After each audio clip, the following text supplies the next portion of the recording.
Welcome to my views on news Wednesday second video. The video will focus on new proposal submitted or shared by Ethiopian federal government to resolve Tigray conflict in northern part of Ethiopia ongoing since the 3rd of November 2020. The conflict has claimed tens of thousands of lives, millions have been displaced, millions are in dire need of food aid. We know that there is a deadlock between Tigray and Ethiopian federal government regarding the start of talks. Today, Ethiopian federal government tried to break this deadlock. Is this an attempt to break the deadlock or the government is buying time? What is this new proposal about? We'll have a detailed look at Ethiopian government's new proposal. Can we say that it is a new proposal or it's old wine in a new bottle? Firstly, what is the deadlock ongoing between Tigray regional government and Ethiopian federal government? The deadlock is firstly about resumption of basic services. Tigray is maintaining this position that banking, telecom, electricity must be restored before the start of talks. And Ethiopian government's position is that first enabling conditions should be created, then basic services should be restored. First point of contention. Secondly, who should lead this process? Who should have the leading role? Ethiopian government is of the position that only African Union should have leading role. On the other hand, Tigray has been backing Kenya-led, Uhuru Kenyatta, Kenyan president-led peace process. So these are two main points of contention. And we know that international community is keeping its pressure upon Ethiopian government. Just 3 days ago, EU's Joseph Borrell spoke.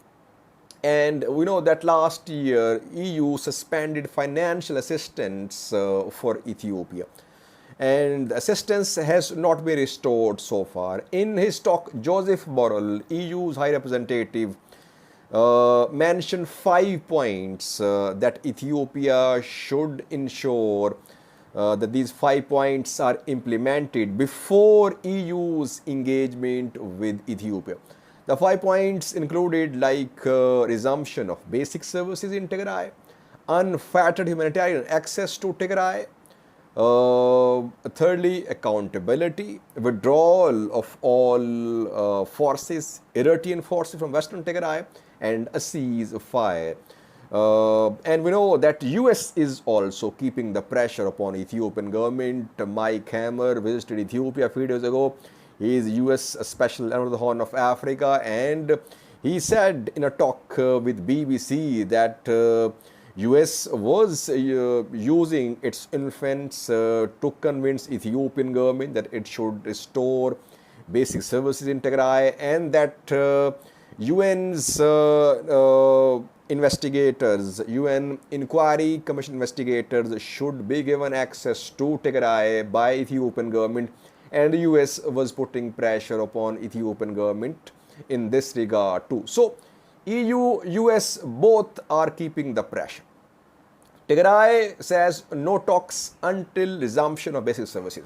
So in this deadlock, today a meeting was held between Ethiopian government nominated negotiators and diplomatic community in Addis Ababa. We know that Ethiopian government formed a 7-member committee of negotiators a few weeks ago. The committee is led by Demeke Mekonnen, Deputy Prime Minister and Foreign Minister of Ethiopia. Minister of Justice is part of this committee. Ridwan Hussein, a National Security Advisor, is also part of this 7-member committee of negotiators. Tigray has also established a committee of negotiators. Tigray has not made the names of negotiators public so far. So this committee of negotiators, led by Demeke Mekonnen today, briefed diplomats in Addis Ababa. And there, in that meeting, Ethiopian government's negotiators committee proposed a plan. What should happen first? When will basic services be restored in Tigray? So the government's committee shared sequence of events which should happen regarding the peace process. The committee said that first of all, there should be engagement, discussions between Tigray negotiators and Ethiopian government negotiators. First step. Second step, after this first discussions, ceasefire agreement should be agreed and signed. Then, during and after the signing of ceasefire agreement, enabling conditions will be created and basic services will be restored in Tigray. And for that purpose, companies, departments have been told to be alert. And then lastly, discussions on political issues should be held.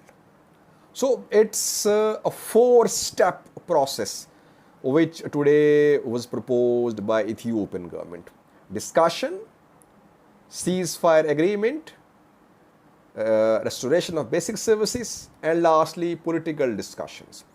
It means that the first part of discussions should focus only on ceasefire. After ceasefire agreement has been signed, then restoration of basic services. It means that Ethiopian government does not want to restore basic services in Tigray without an agreement. It wants Tigray government to sign an agreement first. Then it intends to restore basic services. And lastly, political discussions will be held at the end after restoration of basic services. What will the political discussion be about? They could be about status of Western Tigray. Maybe. I'm not saying that negotiators said what will happen in political talks. What I think is that in political talks, Western Tigray, Tigray's future status, etc., could come under discussions. So this 4-stage peace process was proposed today by Ethiopian federal government to Western diplomats in Addis Ababa today. The government said that it has shared this proposal with African Union, and government says it is ready to talk anywhere, anytime, and now African Union will approach Tigray regional government. After Tigray's approval, this 4-stage peace process will start. Now, will Tigray agree to this 4-stage process? Tigray will have to step back from its position if it accepts this peace process. Tigray's position is that resumption of basic services should not be subject to talks, subject for talks. It should happen before talks, but Ethiopian government says first discussions, then ceasefire agreement, then restoration of basic services. It means that Ethiopian government is not stepping back from its position. Its position is the same. It wants Tigray to start talks first. What is diplomatic community going to do now? Will it try to put pressure upon Tigray to sit for talks and not insist on resumption of basic services before talks? Let's see. We're waiting for Tigray's official response. In coming hours, Tigray is likely to speak about this peace proposal. In a way, Ethiopian government tried to convince the diplomatic community that Ethiopian government was ready to break this deadlock by proposing this four-stage peace process. But there is nothing new in this peace process. Rather, resumption of basic services is being attached to the signing of a ceasefire agreement. It means that now resumption of basic services is becoming more difficult for Tigray. Tigray will have to agree to a ceasefire agreement first, then resumption of basic services. How can Tigray agree to a ceasefire agreement first? Because issue of Western Tigray is unresolved so far. Tigray might have to start a military offensive to retake Western Tigray in future if talks fail. If Tigray signs a ceasefire agreement before resumption of basic services, how will it launch a military offensive to retake Western Tigray in case of failure of talks? So that is why it's a tough condition, but we'll have to wait and see. Let's see how Tigray responds. We'll have to see the response of international community as well, which was part of discussions today. Is international community convinced with the approach today taken by Ethiopian federal government? Or is Ethiopian federal government buying time? It is not sincerely steering the country towards peace. It just wants to buy time. It wants to keep the siege in place. It wants Tigray to agree to Ethiopian federal government's demands. Let's see. Update in coming hours about this key development. Thank you for watching.